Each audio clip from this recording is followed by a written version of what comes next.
હીરાભાઈ, કાલે આ જ મંચ ઉપર જયરાજ આહિર પણ અમારી સાથે જોડાયા હતા.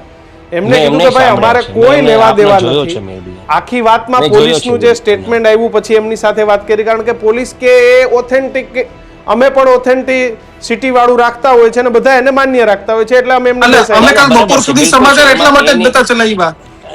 ના એની વાત એવી રાખી છે, એમાં આપણે કઈ એમાં એવું નથી. પણ વાસ્તવિકતા જે કઈ બન્યું હોય, હું એવું નથી કહેતું કે ખોટું કરવું છે, આપણે કહીએ છીએ સાચું કરવું છે. જે લોકો આ કૃત્ય કર્યું છે એવા બચવા, એને સપોર્ટ નથી કરવો આપણે.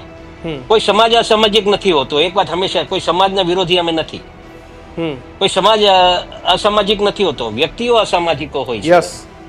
મારે છે વિડીયો બનાવે છે, કોકને બતાવવા માટે વિડીયો બનાવે છે, એ તો આ તપાસનો વિષય, તપાસ કરે, સાચું દૂધનું દૂધ, પાણીનું પાણી થઈ જશે ભાઈ. એમાં ક્યાં આપણે કોઈનું નામ લેવા જેવી જ વાત છે?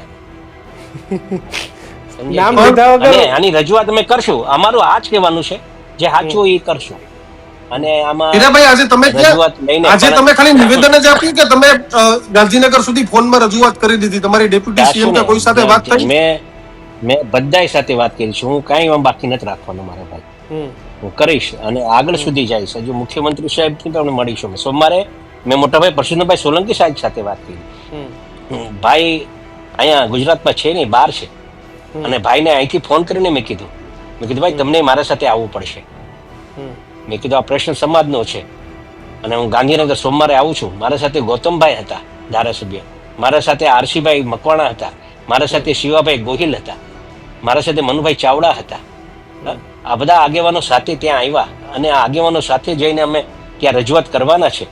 આમાં કોઈ સમાજ પ્રત્યેની મારી ઓલી નથી કે કોઈ સમાજની વ્યક્તિગત કોઈ મારી દુશ્મની નથી, પણ વાસ્તવિકતા જે આ છોકરાને ન્યાય મળવો જોઈએ એ દિશાએ કામ કરવા માટે અમે સોમવારે જવાના છે, એ ફાઇનલ છે.